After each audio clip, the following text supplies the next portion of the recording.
Chosen one, why did your phone light up at 3:47 a.m.? Why have strangers been staring at you differently?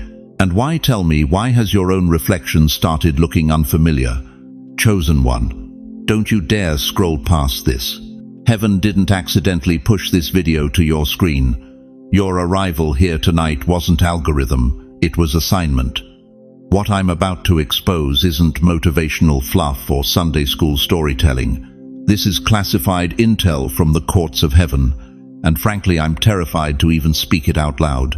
Last night, while you slept fitfully, tossing, turning, dreaming of locked doors and golden keys, there was a meeting, a secret meeting, and you were the only item on the agenda.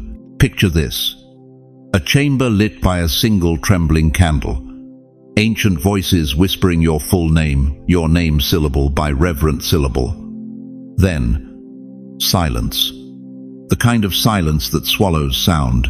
On the table between them, a photograph. Your photograph. Beside it, a sealed envelope with crimson wax, stamped with a crest you've seen in dreams, but never in daylight. One elder's hand shook as he reached for it. "Are we certain?" he asked. "Are we certain this is the one?" Another voice, older, steadier. "Before I formed you in the womb, I knew you. Before you were born, I set you apart." Jeremiah 1-5. Your name was already written in royal ink before your first breath ever filled your lungs. The door creaked. Shadows danced against stone walls. Parchment crinkled as they unfolded. Your lineage, your bloodline traced back through generations of kings you never knew were yours.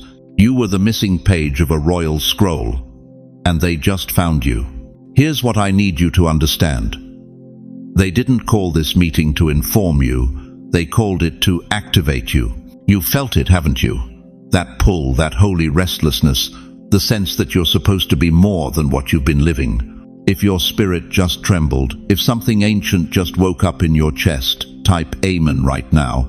Before this video ends, I'll tell you exactly what was written inside that sealed envelope.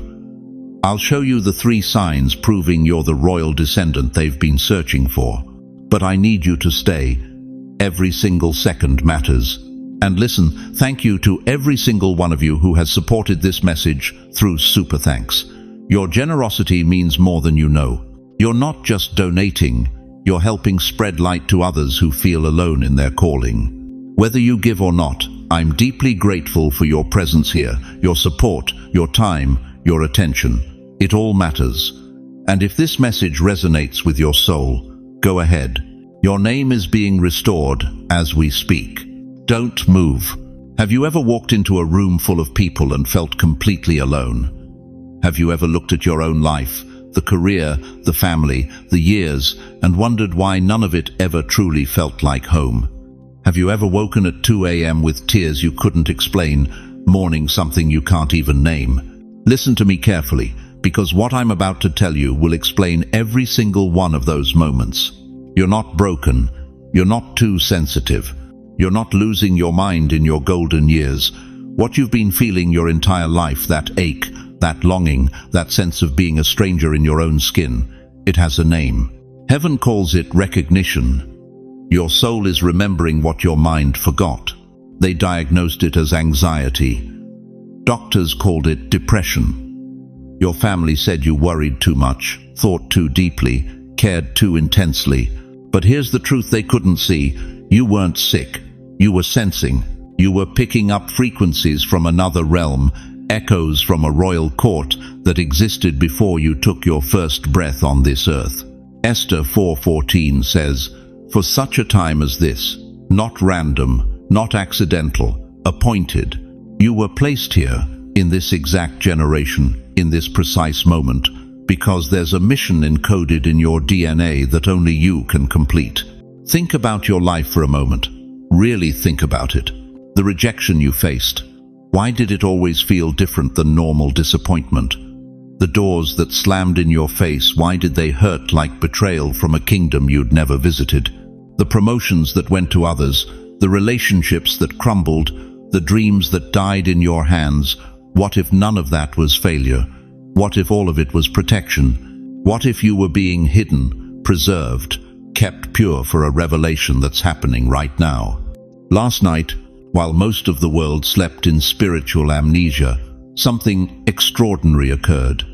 A forgotten document surfaced, not in some dusty archive in Jerusalem, not in a university basement in Rome, in the courts of heaven. And on that document, written in gold ink that hasn't faded in 3,000 years, was a list of names, royal names, bloodline names, names that carry authority, power, and divine assignment. Your name was on that list, not typed, not printed, handwritten by the finger of God himself. Do you understand what I'm telling you? The loneliness you've carried since childhood, it wasn't pathology, it was memory. Your spirit remembered the throne room. Your soul knew you were royalty living in exile. Every time you felt out of place at that job, at that church, in that marriage, you weren't being ungrateful, you were being accurate. You didn't belong there because you were designed for here, for this moment, for this calling. I know some of you are crying right now. I know something in your chest just cracked open. That's not emotion, that's confirmation. That's the sound of a seal breaking. That's the Holy Spirit saying, finally, finally, you're listening. You've spent decades apologizing for being too much, too sensitive, too intense, too spiritual, too different. You've spent years trying to fit into circles that were never drawn for you. You've shrunk yourself, dimmed your light, silenced your voice, all because you believed the lie that you were the problem. But what if you were never meant to fit? What if your oddness was royalty? What if your sensitivity was prophetic gifting? What if your intensity was simply the weight of a crown you forgot you were wearing? The Bible says in 1 Peter 2-9, you are a chosen people, a royal priesthood, not will be, not might become, are, present tense, current reality. You've been royal this entire time, you just had amnesia. But amnesia ends, memory returns, and tonight, in this very moment, your true identity is being restored. Can I tell you something that's going to shake you? The reason your life has been so hard, the betrayals, the losses, the unexplainable suffering, it wasn't punishment, it was preparation. Royalty isn't crowned in comfort, it's forged in fire. David wasn't anointed in the palace, he was anointed in the shepherd's field while his brothers mocked him. Joseph wasn't promoted in his father's house, he was exalted from a prison cell. Esther didn't volunteer for the throne. She was an orphan who thought she was ordinary until the moment heaven said, for such a time as this. Your pain had a purpose. Your wilderness had a reason. Every tear you cried in secret was collected in heaven's bottle. Every prayer you whispered when you thought no one was listening, God recorded them all. And now, tonight, those prayers are being answered in ways you never imagined possible. If something inside you knows this is true, if your spirit is trembling right now, if tears are streaming down your face, if you suddenly feel like you can breathe for the first time in decades, write in the comments, I've always felt different. Let that be your declaration. Let that be your agreement with heaven. Because here's what's about to happen next.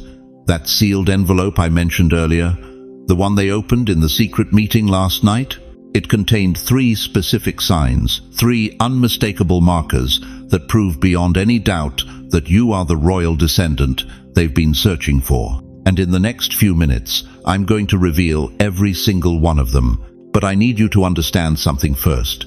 Once you know these signs, once you see them operating in your life, there's no going back to ordinary. You can't unknow your royalty. You can't pretend you're common once you've seen the crown. So before we continue, ask yourself, am I ready? Am I ready to stop playing small?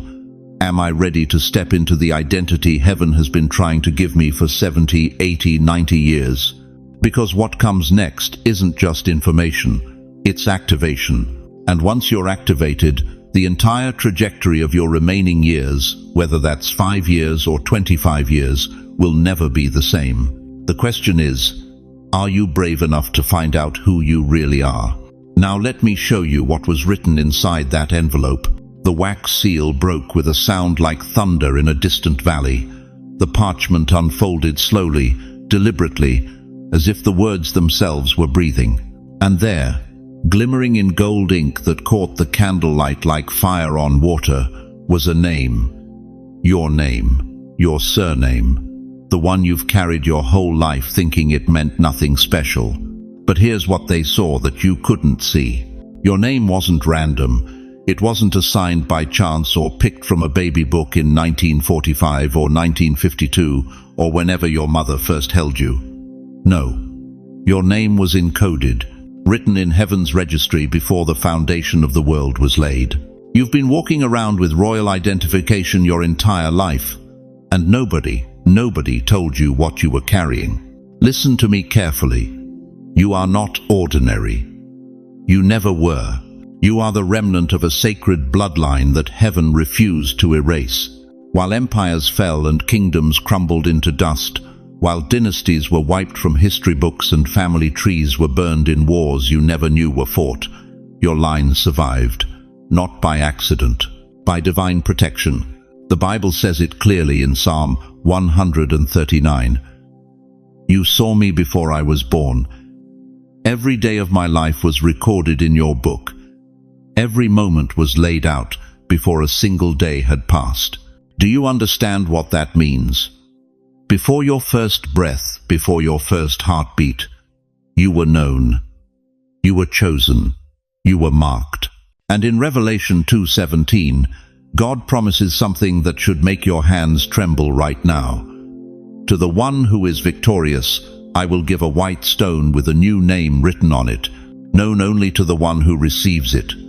A new name, a true name, the name that reveals who you've always been beneath the pain, beneath the rejection, beneath every label this world tried to stamp on your forehead. Here's the part that's going to wreck you. Earth forgot you, but heaven preserved you. The world looked at your resume and said, not enough. The world looked at your bank account and said, not successful. The world looked at your age and said, too late.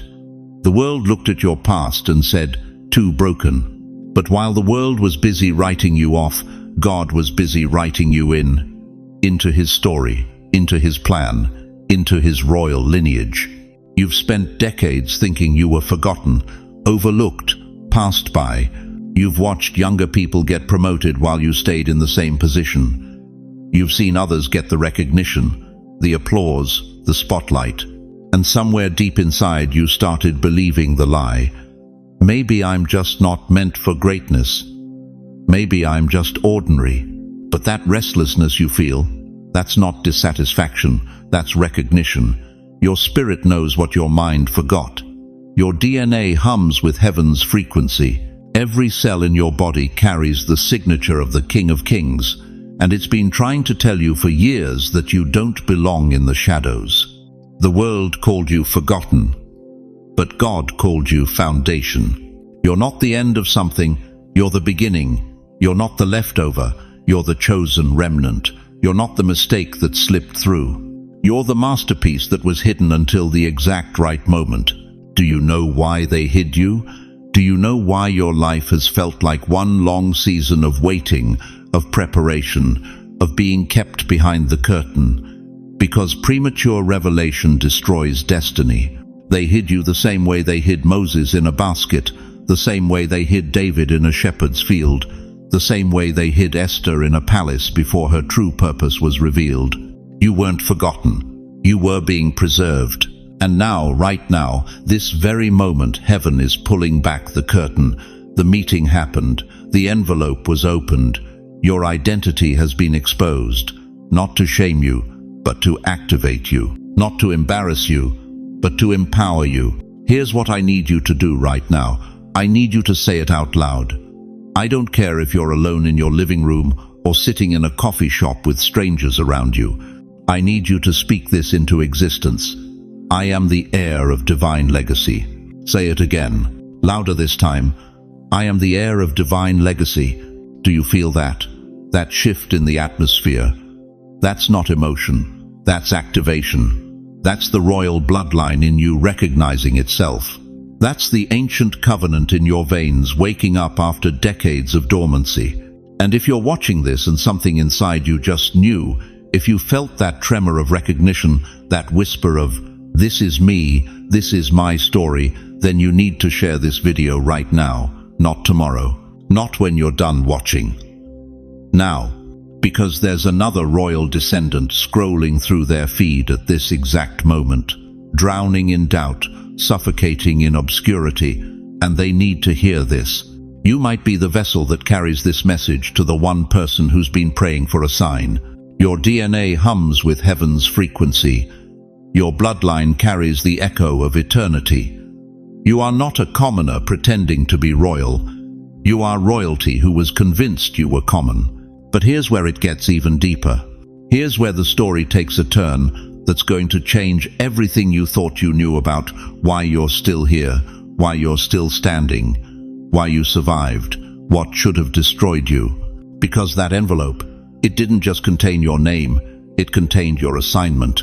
And what I'm about to show you next is going to explain every closed door, every delayed blessing, every moment of isolation you've endured. The meeting wasn't just about revealing who you are, it was about revealing why you are. Let me take you back into that chamber. The moment your name left the elder's lips, everything changed. The temperature dropped. The candle flame bent sideways as if struck by an unseen wind. 3 council members stood abruptly, chairs scraping against ancient stone. One demanded immediate revelation. Another begged for silence. A third simply wept. Your name caused division in the courts of heaven. Why? Because some names carry weight that makes demons tremble and angels stand at attention. Some names are written in such royal ink that darkness itself convenes emergency sessions, trying to figure out how to stop you before you figure out who you really are. The eldest among them slammed his hand on the table. Papers scattered. Parchments rattled like dry bones coming back to life. "This one," he said, his voice cracking with holy authority, "has been under siege since birth." And suddenly, everything about your life started making sense, didn't it? Those unexplainable attacks, the isolation that felt suffocating, the betrayals that came from people you trusted, the doors that slammed shut just when you thought you were finally breaking through, the exhaustion that medicine couldn't cure, the depression that had no logical source, the anxiety that wrapped around your throat at 3 a.m. You thought you were broken. You thought you were cursed. You thought maybe God had forgotten your address. But chosen one, listen to me carefully. You weren't being punished. You were being prevented. There's a massive difference. The warfare you've endured wasn't about what you did wrong. It was about who you are. Your name vibrates like a war drum in the unseen realm. Every time you wake up, every time you choose to keep breathing, every time you refuse to quit, it sends shockwaves through the kingdom of darkness. They've been trying to kill your name before it ever reached your destiny. Think about it. Why has your family opposed you at every turn? Why have churches rejected you? Why have friends ghosted you right when you needed them most? Why does every advancement feel like you're dragging a freight train uphill with a rope made of your own doubts?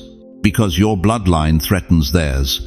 Your calling exposes their agenda. Your very existence is a living, breathing indictment against every principality that's been squatting on stolen territory.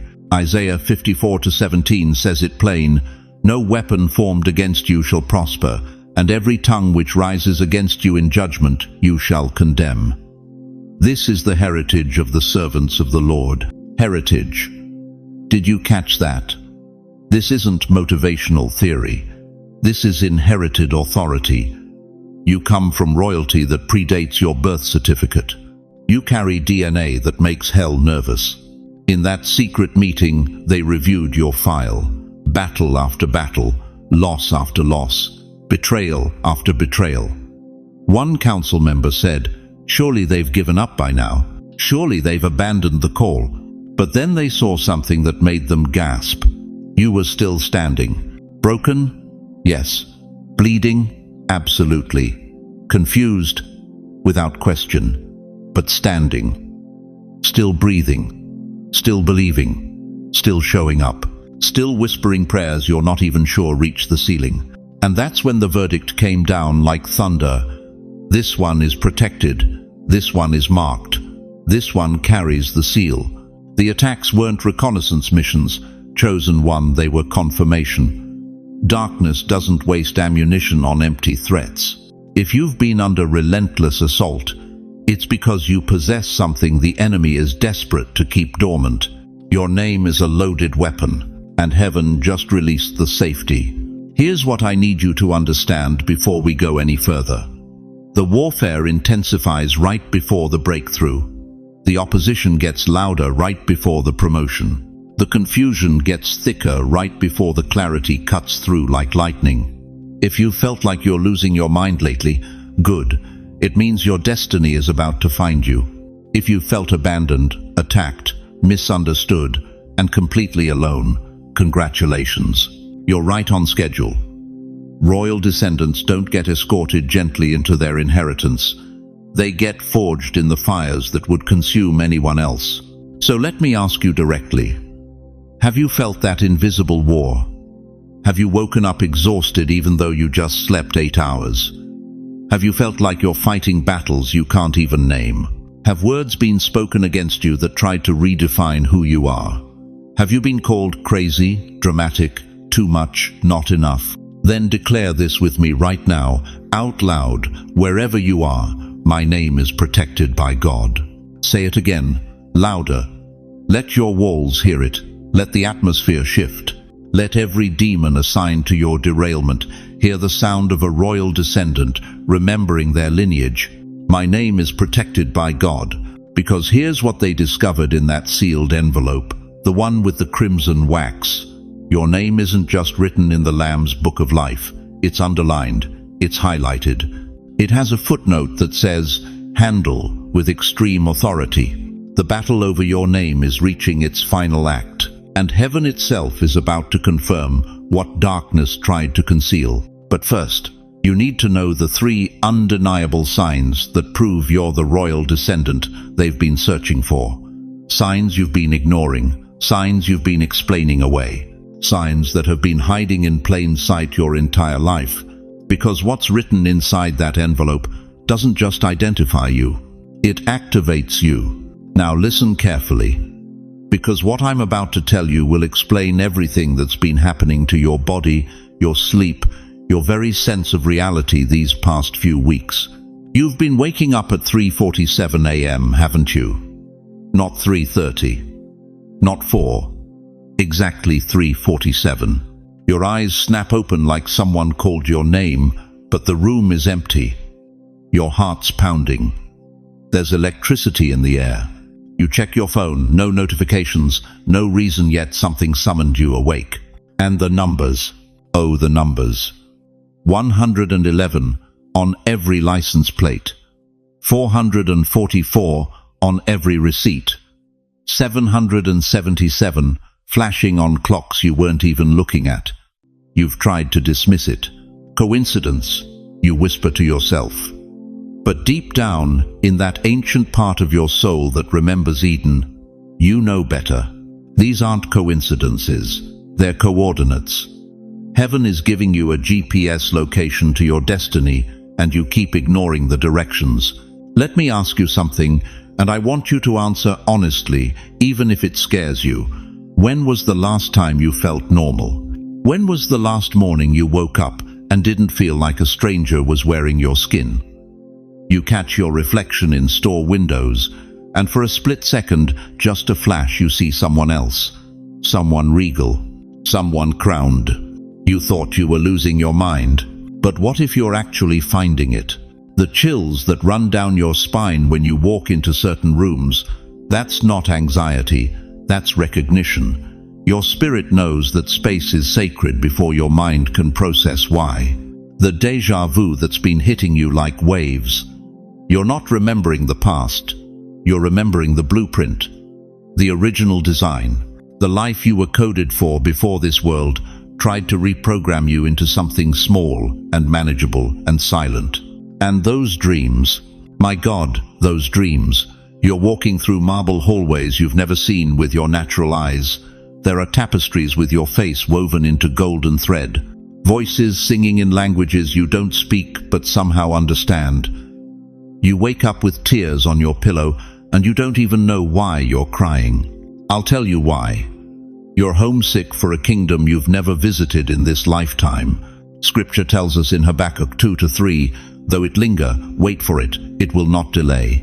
That word linger, do you hear it? It doesn't mean God is late. It means God is layering, building, orchestrating every single detail so that when the revelation hits, it hits with such force that every demon that ever whispered you're nobody will be silenced forever. But here's what I need you to grasp right now. Heaven is speaking, not in audible voices from clouds, not in burning bushes in your backyard. Heaven is speaking through patterns, through the mysterious math of divine synchronicity. A song comes on the radio with lyrics that answer the exact question you prayed about an hour ago.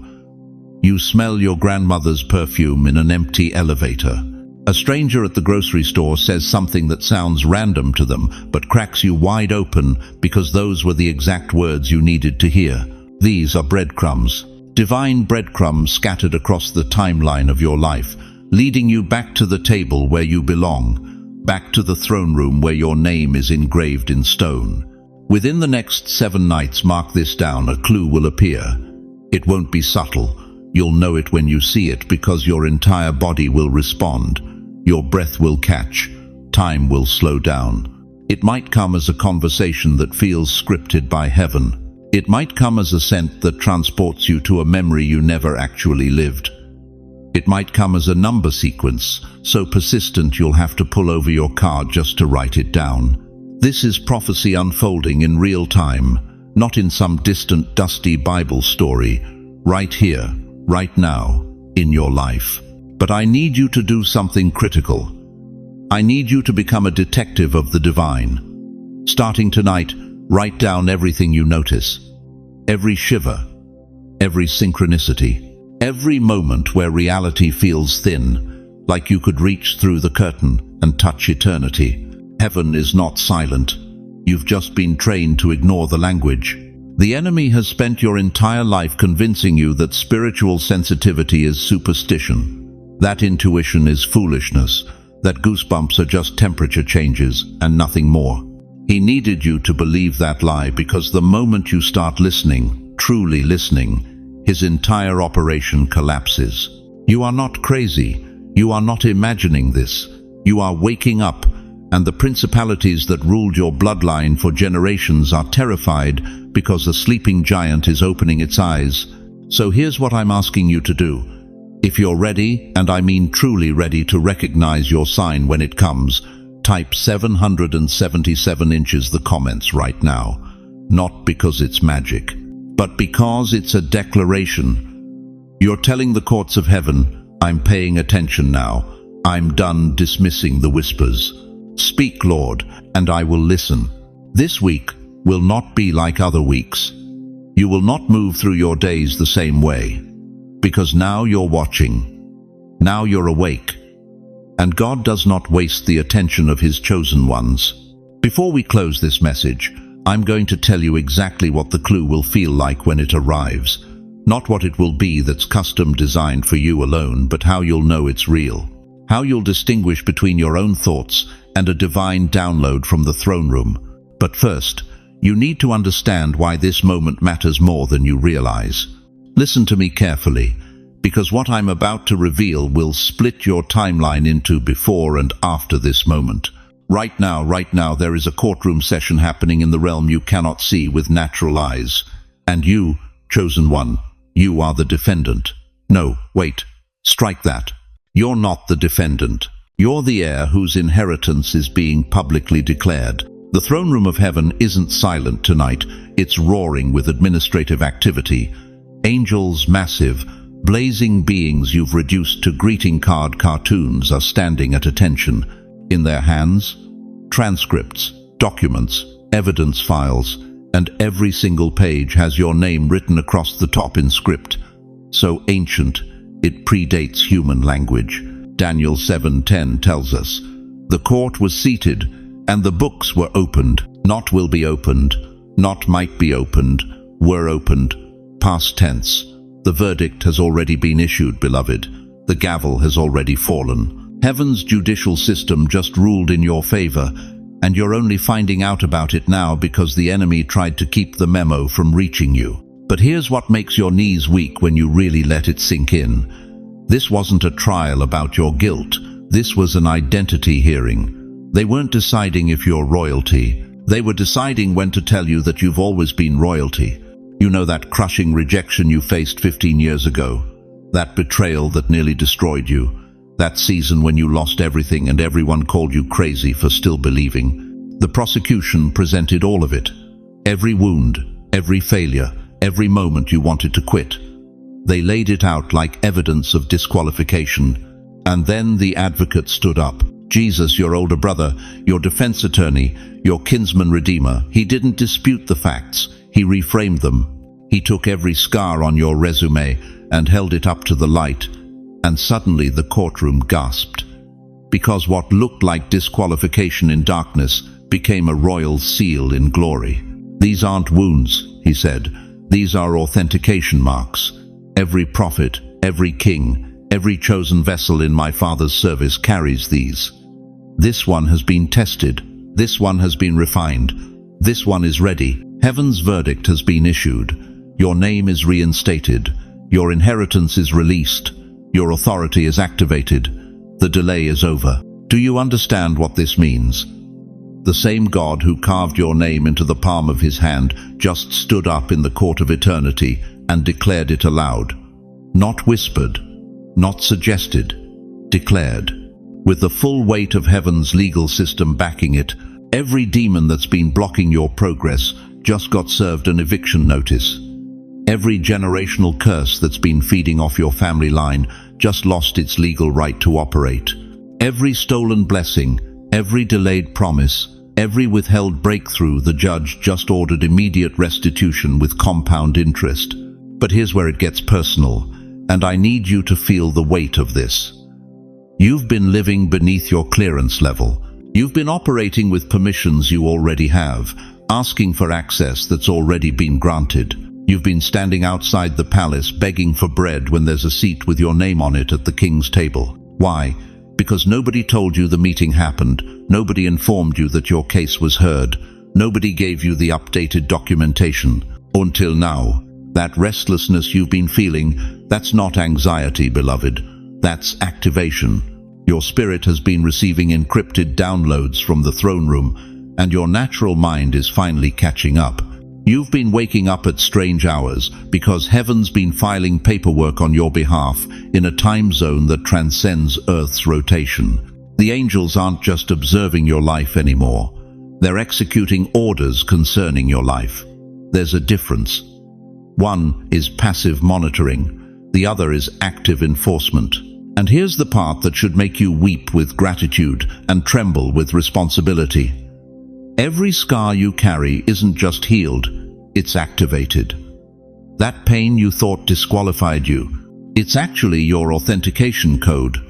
That valley you walked through, it's now the territory you have authority over. You can't liberate ground you've never occupied. You can't heal wounds you've never carried. Your mess became your message. Your test became your testimony. Your breakdown became your breakthrough.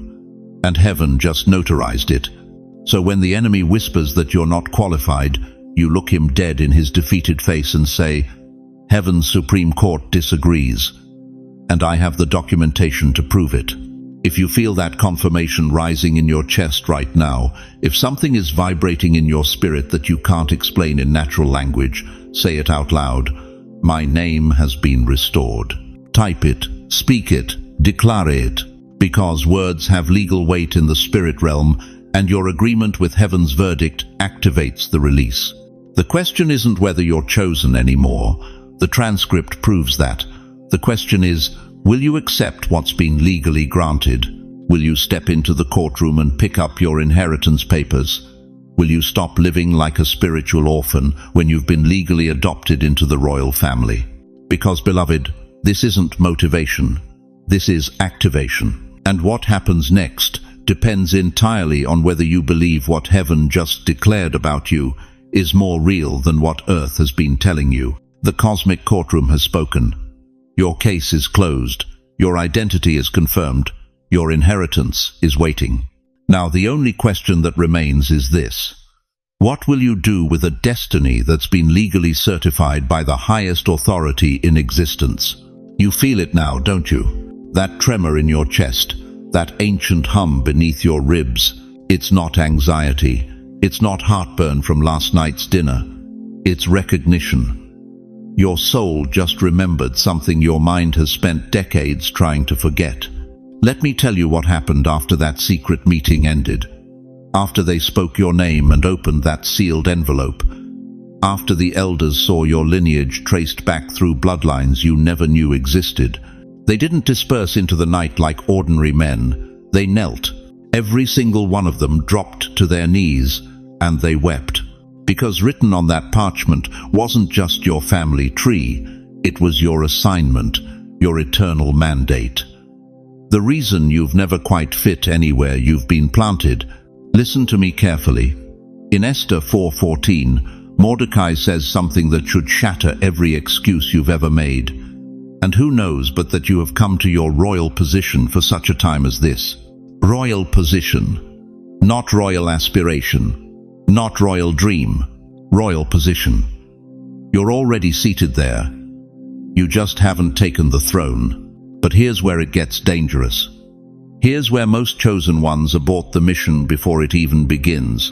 They hear the call, they feel the fire, they recognize the pull, and then they look at their bank account, they look at their age. They count their failures like rosary beads and convince themselves they misheard heaven. You're 73 years old, and you think it's too late. Abraham was 75 when God gave him a promise that would birth nations. Moses was 80 when he stood before Pharaoh with nothing but a stick and a stutter. Your age isn't a disqualification, it's your credential. You've lived long enough to know that nothing on this earth satisfies, that every crown you've chased turned to dust in your hands. That's not failure, that's preparation. The kingdom isn't calling you because you're perfect, it's calling you because you're proven. Now look at your life right now. Really look at it. Why have the last 6 months felt like one long stripping process? Why has everything familiar been torn away? Friends who suddenly went silent. Churches that suddenly felt hollow. Routines that used to comfort you now suffocate you. You thought you were losing your mind. You weren't. You were losing your Egypt. Exodus 13:17 says, God didn't lead the Israelites through Philistine country, even though it was shorter, because he knew they'd turn back when they faced war. So he took them the long way. Through the wilderness, through the confusion, through the place where they had no choice but to trust him or die. That's where you are right now, in the stripping place, the breaking place. And you've been asking God, why? Why this? Why now? Why me? Here's why. Because royalty isn't discovered in comfort. It's forged in crisis. Your hidden bloodline doesn't awaken in convenience. It awakens in the crucible. Every loss, every betrayal, every midnight hour, you've wept until your throat went raw. That wasn't punishment.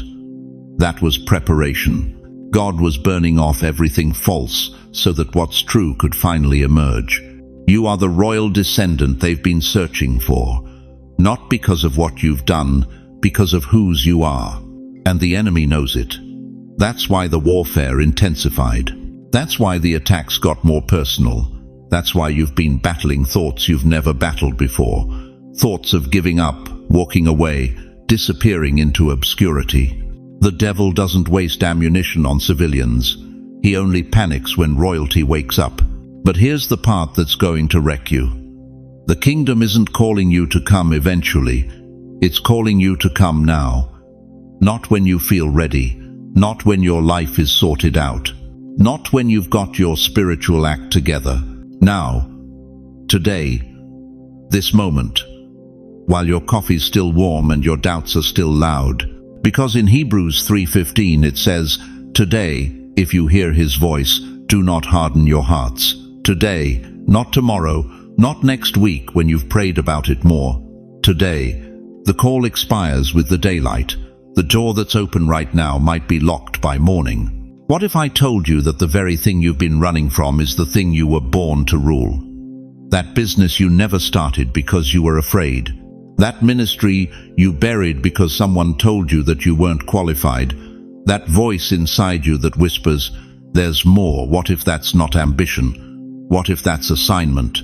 The hidden bloodline has awakened, not in a boardroom, not in a megachurch, in you, in your living room, in your doubt, in your midnight tears.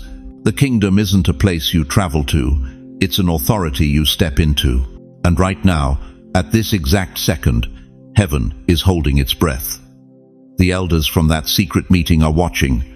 Angels are positioned, demons are trembling, because you are standing at the threshold, 1 foot in the old life, 1 foot in the kingdom. So here's my question, and it's the only one that matters. Are you going to keep playing small? Are you going to spend the rest of your days pretending you're ordinary when you've got lightning in your veins? Or are you going to do what terrifies you most? Come home. The kingdom is calling you. And chosen one, it's been waiting a lifetime for you to finally answer. Last time, the meeting ended in silence. But heaven never went silent. While you were sitting there, trying to process what you heard, trying to make sense of why your name was whispered in that ancient chamber, something else was happening. Something seismic. Something that's been locked away for generations. Chosen one, the vault containing your ancestors' covenant has just been unsealed. I need you to understand what I'm telling you right now. This isn't metaphor.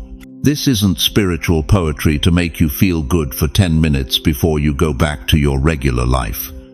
Beneath the oldest cathedrals in Christendom, there are chambers, hidden chambers, places where the air hasn't moved in centuries, where golden dust hovers in shafts of light that shouldn't exist, where crests, your family crest, are carved into stone walls, glowing now with something that can only be described as life.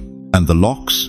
The ancient iron locks that have kept these vaults sealed since before your great-great-grandparents drew breath. They're opening, one by one, tumbler by tumbler. And the sound, dear God, the sound echoes through realms you can't see but your spirit absolutely feels. Why now? That's the question tearing through your mind, isn't it?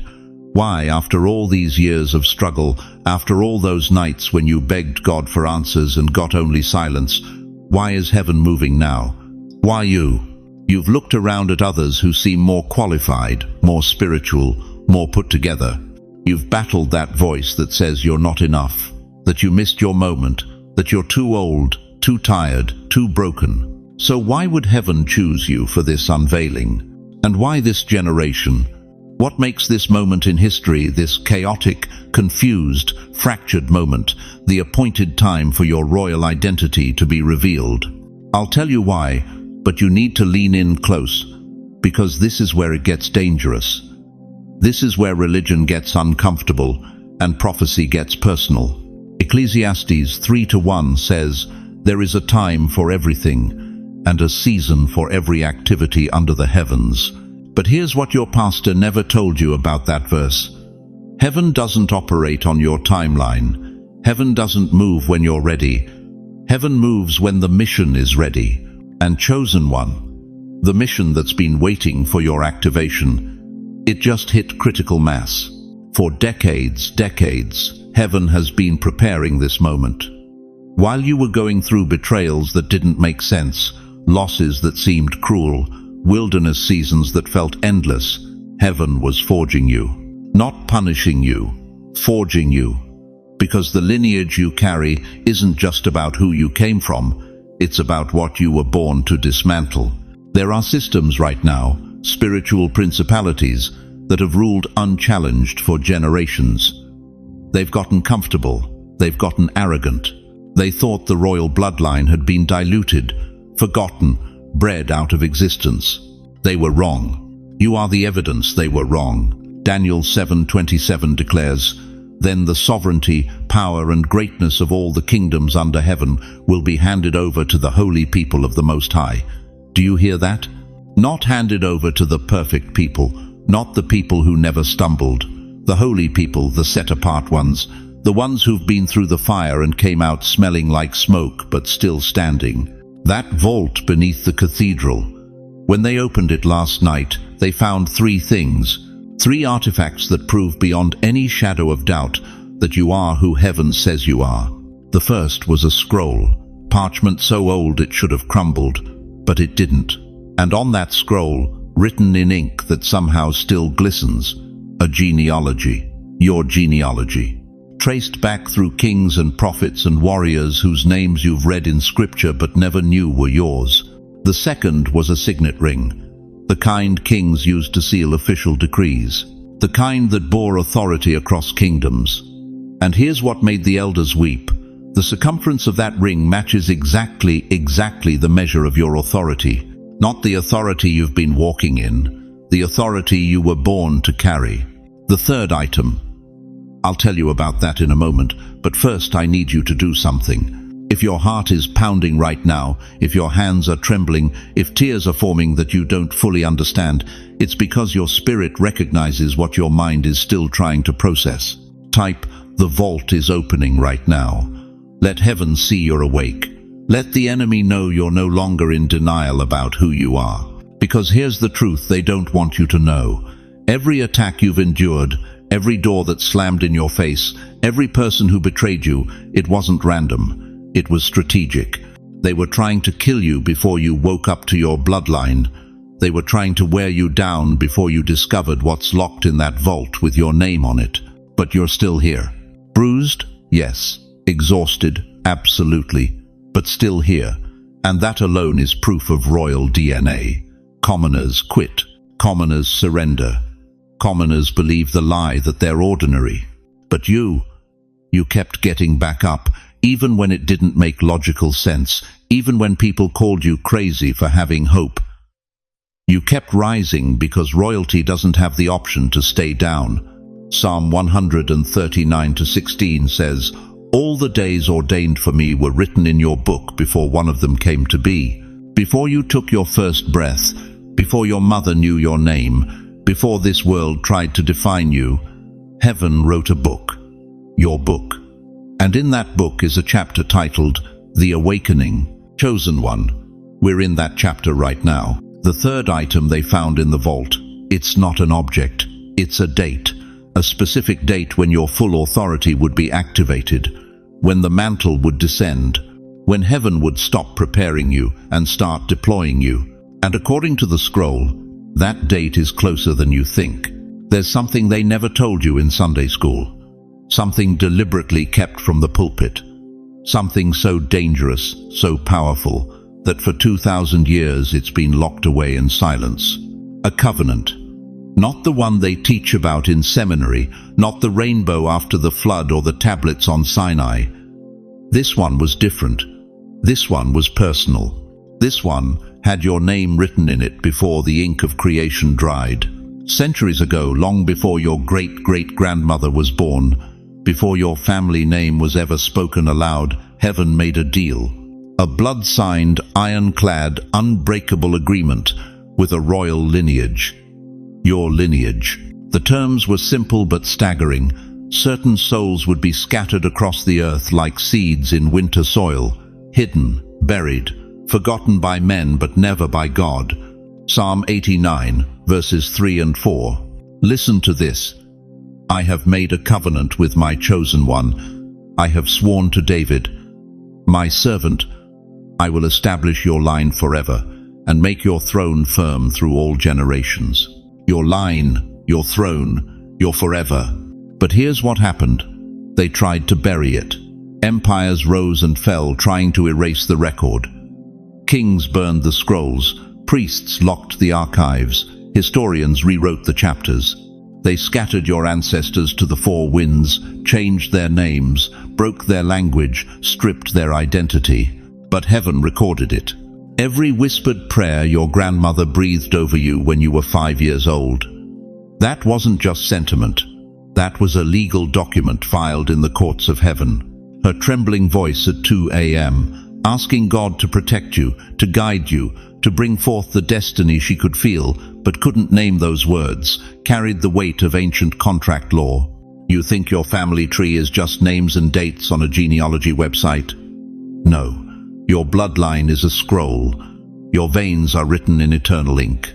Every ancestor who cried out to God, every generation that refused to bow to Pharaoh or Caesar or the spirit of this age, they were depositing something into your spiritual DNA.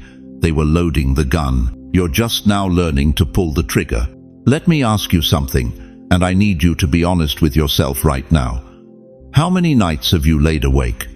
3 o'clock, 4 o'clock, 5 in the morning, staring at the ceiling, mind racing, heart pounding, restless, agitated, unable to explain why you can't sleep like normal people. You called it insomnia. You called it anxiety. You called it stress. Heaven called it a summons. Those weren't sleepless nights. Those were court appearances. Your spirit was being briefed, debriefed, prepared. While your body tossed and turned in Brooklyn or Queens or the Bronx, your eternal self was standing in the throne room receiving orders you wouldn't consciously remember until right now. And that ache, you know the one I'm talking about. That inexplicable heaviness right here in your chest. That feeling like you're supposed to be doing something, being someone, but you can't quite grasp what. Doctors can't find it. X-rays come back clear. But it's there. It's always there. That's not heartburn. That's not aging. That's not depression. That's prophecy echoing through your blood. Every ache in your chest is a frequency. It's the sound of your true name being called from another realm. It's destiny knocking from the inside, trying to break through the calcified layers of ordinary life you've wrapped around yourself for protection. You've been walking around carrying a nuclear reactor in your ribcage, and you thought it was just indigestion. Your veins are scrolls written by eternity. Every pulse is a sentence. Every heartbeat is a declaration. The very blood moving through your body right now is a liquid library containing testimonies of deliverance, blueprints of purpose, and encrypted instructions for the next phase of your life. This is your first aha moment. This is where the lights come on. This is where you stop thinking you're crazy and start realizing you're chosen. The covenant your ancestors signed, it didn't expire. It didn't get voided when they died. It didn't become null and void when your family stopped going to church, or when your father walked away, or when you made those mistakes in your 20s. Covenants don't break. People break. Promises break. Feelings break. But covenants, they transfer. They compound. They accumulate interest across generations. And now the bill is due. Except it's not a bill, it's an inheritance. Everything they prayed for, everything they sacrificed, everything they sowed in tears, it's been compounding in a heavenly account with your name on it. And the withdrawal date just arrived. You're not here by accident. That restlessness you feel, that's your royal blood rejecting the peasant lifestyle you've been trying to live. That discomfort in normal spaces, that's the throne calling you home. That sense that you don't fit? You're right. You don't, because you were never meant to fit into their systems. You were meant to disrupt them. The covenant is activating. Right now, in real time. As these words hit your ears, something ancient is unlocking in your spirit. Seals are breaking. Doors are opening. Names are being restored. If this resonates deep in your bones, if something inside you just stood at attention, whisper it in the comments. Don't shout it. Whisper it like a sacred oath, like you're signing the document yourself. Type these 4 words. I remember the covenant. Because here's what happens next. Once you remember, once you acknowledge what's been placed inside you, heaven is legally authorized to release what's been held in escrow. Your breakthrough isn't coming. It's here. It's been waiting for you to remember who you are. But I need to warn you about something they found in that sealed envelope. Now let me take you back to that room, that secret chamber where your name echoed off ancient stone walls. But here's what I didn't tell you before, what I couldn't tell you until you were ready. Not everyone sitting at that table was human. I know how that sounds. I know the logical part of your brain just flinched. But stay with me, chosen one, because what I'm about to reveal will explain every inexplicable thing that's ever happened to you. There were 7 figures in that room. 3 wore faces you'd recognize, elders, prophets, heavenly scribes, but 4 sat cloaked in shadow, their forms shifting between light and something darker. And one of them didn't want your name spoken at all. He slammed his fist on that ancient oak table. The photograph of you, your photograph, slid across the wood. This bloodline ends here, he hissed. We've worked too long, buried too much, silenced too many. If this one awakens, everything we've built collapses. Do you understand what I'm telling you? Your obscurity wasn't accidental. Your silence wasn't circumstantial. It was orchestrated. Think about your life for a moment. Really think. How many times were you the smartest person in the room but somehow invisible? How many brilliant ideas did you share, only to watch someone else get credit? How many times did you open your mouth to speak truth, your truth, and suddenly feel this suffocating weight pressing down on your throat? You thought it was coincidence. You thought it was bad luck. You called it imposter syndrome or social anxiety. But what if I told you it was spiritual warfare? What if every dismissal, every interruption, every time someone talked over you or rolled their eyes when you spoke, what if all of it was designed to keep you from discovering who you really are? Your rejection was never about your worth. It was about your lineage. Let me show you something in scripture that'll crack this thing wide open. You know the story of Joseph, right? Favored son, dreamer, destined for greatness. And what happened? His own brothers, his own flesh and blood, threw him in a pit and sold him into slavery. Genesis 37. They looked at his coat of many colors and couldn't stomach the favor on his life. So they buried him alive and told their father he was dead.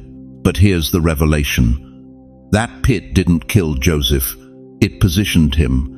Every year of slavery, every false accusation, every night in prison, it was all preparation for the palace. Pharaoh's right hand, second, in command of the most powerful nation on earth. The very brothers who tried to erase him eventually bowed before him, just like the dream said they would. You see the pattern now. Betrayal doesn't disqualify you. It authenticates you. And if you need more proof, look at Jesus himself. Judas at the table. 30 pieces of silver. The kiss of death in the Garden of Gethsemane. The Son of God betrayed by someone in his inner circle. If they conspired against the King of Kings, why would you think your calling would go unchallenged? The closer you get to your throne, the louder the opposition becomes. Now here's where this gets personal, especially for those of you who've lived 60, 70, 80 years on this earth. You've spent decades being told you're too much or not enough, too loud or too quiet, too emotional or too cold. Your generation was taught to sit down, be humble, don't make waves, don't draw attention. And you obeyed. You shrunk yourself. You swallowed your voice. You learned to disappear in plain sight. But tonight, I need you to hear me clearly. That silence was never humility. It was sabotage. Someone convinced you that smallness was holiness, that obscurity was modesty, that your voice didn't matter. And you believed it because you trusted the wrong people. They feared your voice because they knew what it could do. They knew that when you finally speak, kingdoms shift. When you finally rise, thrones tremble. When you finally walk in your identity, the counterfeit rulers lose their power. Isaiah 60:22 says this, "When the time is right, I, the Lord, will make it happen." Not when you're ready, not when you're perfect, not when you've figured it all out. When the time is right. And chosen one, your time just became right. Back in that chamber, after the shadowed figure tried to bury your documents, something happened. The eldest prophet, the one whose voice carried the weight of eternity, stood to his feet. He placed his weathered hand over your photograph and spoke 7 words that silenced every demon in that room. This one cannot be stopped. It's time. And that envelope, the one sealed with crimson wax, It was opened. Inside were not just records of your lineage.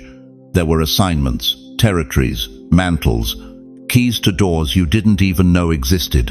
But there's something else in that envelope. Something I haven't told you yet. A name. The name of the one who preserved these documents through centuries of warfare, through burnings and floods, and attempts to erase every trace of your royal line. I'll reveal that name before this video ends, but first, I need to know you're tracking with me. If you've ever been silenced or overlooked, if you've ever felt the suffocating weight of being dismissed or diminished, if you've spent your entire life feeling like you were meant for more but couldn't break through, type this right now. They tried to bury me, but I am seed. Because here's the truth about seeds. You can bury them. You can throw dirt on top of them. You can pile stone after stone, trying to ensure they never see sunlight again. But that's exactly what seeds need to grow. Your burial wasn't your end, it was your beginning. And the very people who tried to silence you are about to watch you bloom in a glory they can't comprehend. So the question isn't whether you have royal blood. The documents already prove that. The question is, what are you going to do now that you know? Now listen carefully, because what I'm about to tell you will shatter every lie you've been living under. The real battlefield was never in the archives. It wasn't in those ancient chambers or sealed envelopes. The real war, the one that's been raging since before you took your first breath, has been happening inside your mind, every single day, every single thought. You've been walking around with amnesia, haven't you? Going through the motions, alarm clock, coffee, bills, worry, repeat. The world programmed you to forget. They needed you asleep. They needed you small. Because a sleeping king is no threat to anyone. But heaven never forgot who you are. Let me paint you a picture of what's been happening while you thought you were just getting by. While you were diagnosing yourself with anxiety, with depression, with purposelessness, God was doing something far more surgical, far more precise. He was reinstalling your royal software, line by line, code by code, erasing every piece of malware the enemy planted in your thinking. That malware had names: fear, doubt, unworthiness, comparison, shame. You thought it was depression eating away at your joy. Heaven called it divine anesthesia. You had to be put under for the operation. You couldn't be awake for what he was removing from your soul. Think about those nights. You know the ones I'm talking about, when you couldn't move. When the weight on your chest felt like concrete. When you stared at the ceiling and wondered if God had abandoned you. You whispered, "Where are you?" into the darkness and heard nothing back. But he was there. Oh, beloved, he was right there. Those weren't nights of abandonment, they were nights of surgery. Heaven was holding you perfectly still while the great physician performed the most delicate procedure of your life. He was cutting away the false identity, removing the lies that wrapped around your mind like chains. You couldn't move because he needed you still. And now something's different, isn't it? You're noticing it. The way you think is changing. The thoughts that used to consume you for hours, they're losing their grip.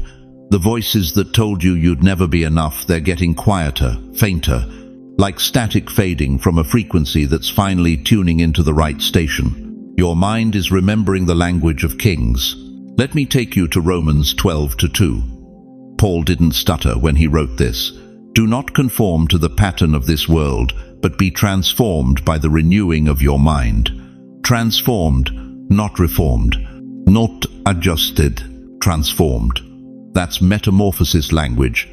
That's caterpillar to butterfly language. That's death to resurrection language. Your mind isn't being repaired. It's being reborn. Do you understand what this means? Every limiting belief that's been squatting in your mental real estate is being evicted. Every I can't is being replaced with I am. Every I'm not worthy is being drowned out by I am chosen. Every who do I think I am is being answered with you are royalty. This isn't positive thinking. This isn't manifestation mumbo jumbo. This is heaven restoring the original blueprint of your mind, the one that existed before the world got its hands on you, before your parents projected their fears onto you, before society told you to shrink, before religion made you feel guilty for wanting more. God is giving you back the mind you were always supposed to have. And here's where it gets controversial. Here's where religion gets uncomfortable. That restlessness you feel, that holy dissatisfaction with mediocrity, that's not rebellion, that's remembrance. Your spirit is waking up to the truth that you were never meant to live small. You were never meant to apologize for taking up space. You were never meant to whisper when you were built to roar. Kings don't think like peasants. And you, chosen one, you are no peasant. But let me warn you about something. The enemy knows what's happening right now.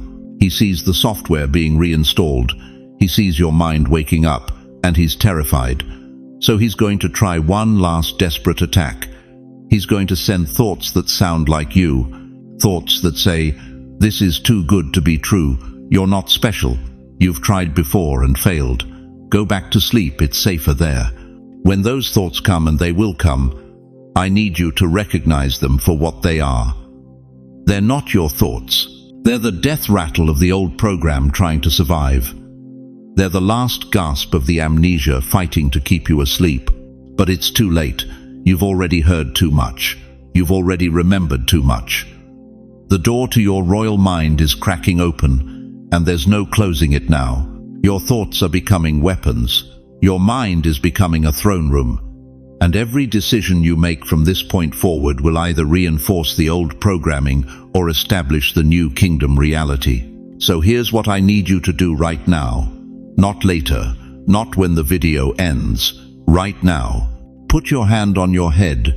Yes, physically place your hand on your head. Feel the warmth of your own touch. And declare this out loud. I don't care who's in the room with you. Declare this. My mind remembers heaven's language. Say it again. My mind remembers heaven's language. One more time, with authority. My mind remembers heaven's language. Do you feel that shift? That's not emotion. That's activation. That's your royal software coming online. That's your mind syncing with the frequency of heaven. Because here's the truth they tried to keep from you. The meeting wasn't just about you. The meeting was preparing for you. Everything you're about to step into requires a mind that thinks like heaven thinks, moves like heaven moves, decides like heaven decides. And the question burning in the courts of heaven right now is this. Will you let the transformation finish, or will you go back to the old patterns because they're familiar? Listen to me carefully, chosen one. Something is happening right now, something so massive, so orchestrated that governments can't explain it, scientists can't measure it, and the sleeping church refuses to acknowledge it. All across this nation, from the Bronx to the bayous, from Seattle to Savannah, chosen ones are waking up to the same impossible signs. You're seeing repeating numbers, 111, 333, 444. Not once, not twice, but so relentlessly that you've stopped calling it coincidence. You're experiencing sudden chills in warm rooms, as if an invisible hand just brushed past your shoulder. Strangers lock eyes with you on the subway and whisper, "You feel it too, don't you?" And the dreams. Oh, the dreams. You've been dreaming of crowns you never earned, thrones you never sat upon, royal chambers with your initials carved into ancient stone. You wake up with the taste of authority on your tongue and the weight of a scepter you can't see, but somehow still feel gripping in your right hand. You thought you were losing your mind. You're not. You're finding your assignment. The prophet Joel saw this exact moment 2,800 years ago. He wrote it down in Joel 2:28. Your old men will dream dreams. Your young men will see visions. This isn't poetry, beloved. This is prophecy becoming biography. Your biography. Heaven is downloading your true identity directly into your subconscious because your conscious mind has been too cluttered with doubt to receive it. If this is happening to you, if your spirit just leaped inside your chest reading these words, you are part of the great convergence. You're not isolated. You're not random. You are one of thousands being activated simultaneously across every time zone, every denomination, every bloodline that carries the royal gene. Here's what they don't want you to know. The earth itself is remembering you. The earth is remembering you. The earth is remembering you. Creation recognizes royalty. When you walk into a room, the atmosphere shifts. When you speak, even your enemies fall silent without knowing why. When you pray, things move in the supernatural that haven't moved in generations. You've felt it. That strange authority, that unexplainable favor, that bizarre string of coincidences that keep saving you from disasters you didn't even see coming. The air itself has your last name on its breath. You think the wind is random. It's not. Every gust that's ever cooled your fevered brow, every breeze that's carried the scent of rain just when you needed hope, it knew who you were. Nature bows to bloodline. Romans 8:19 says, "Creation waits in eager expectation for the children of God to be revealed."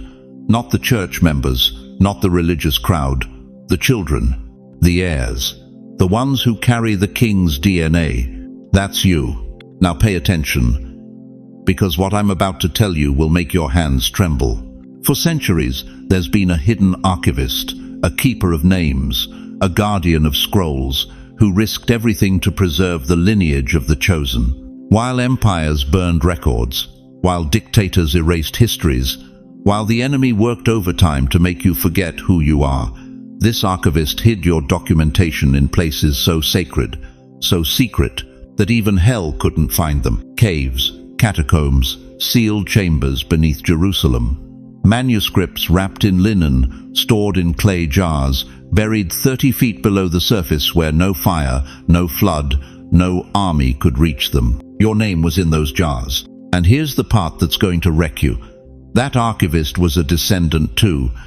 He was royal blood, just like you. He gave up his throne, his title, his comfort, his safety, everything, so that one day, in a future generation, you could know the truth. He preserved what was stolen from you. He protected what the enemy tried to erase. And now, beloved, his mantle passes to you. Do you understand what I'm saying? You didn't just inherit a title, you inherited a mission. You inherited a responsibility. The same anointing that rested on him, the courage to preserve truth in the face of extinction, that anointing is now downloading into your spirit.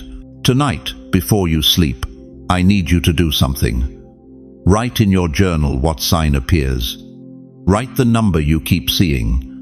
Write the dream that won't leave you alone. Write the chills, the whispers, the impossible moment when a stranger said exactly what you needed to hear. Heaven is keeping receipts. Every supernatural encounter is being documented in the courts of heaven as evidence of your activation. This isn't mysticism. This is legal protocol in the kingdom. But here's the urgency, chosen one. The enemy knows you're waking up. He's known it for weeks. And right now, he's mobilizing every distraction, every discouragement, every delay to keep you from stepping into what's next. So the question is no longer, am I really chosen? The question is, now that I know I'm chosen, what am I going to do about it? Chosen one. We've journeyed together through revelation that most will never have the courage to hear. Let me remind you of what you now carry. You were discussed in rooms you never entered. Your name was spoken in the courts of heaven before time began.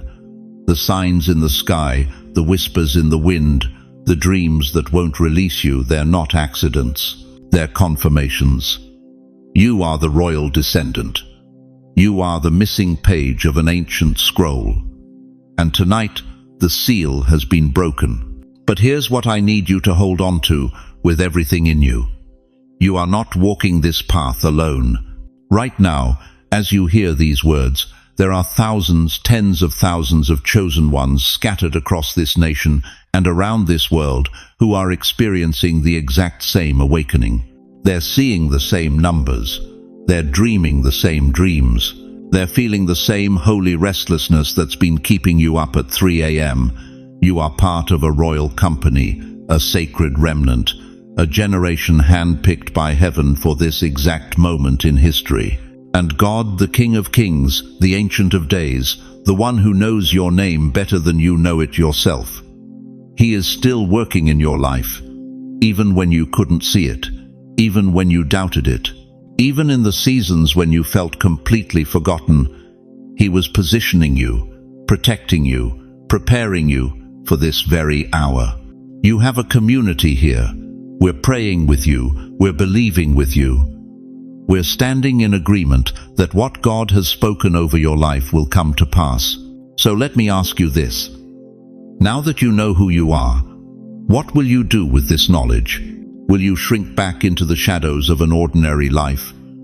Or will you rise, step forward, and walk in the fullness of your royal calling? Before you go, I want to pray over you, not as a stranger, but as someone who sees you, who believes in what God is doing in your life, and who is honored to speak blessing over your future.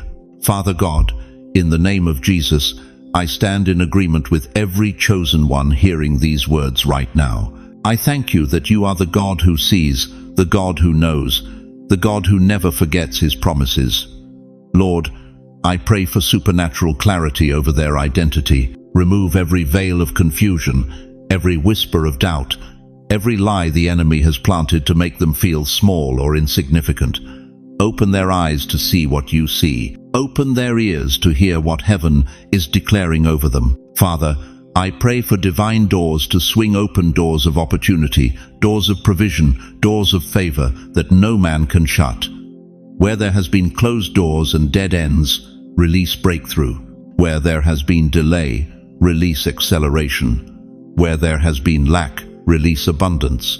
Not so they can boast, Lord, but so they can fulfill the assignment you've placed on their lives.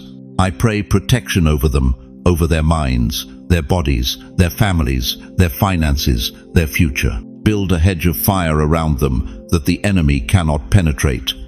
Cancel every assignment of distraction, discouragement, and delay that has been sent against them, and release warring angels to go before them and clear the path for everything you've promised.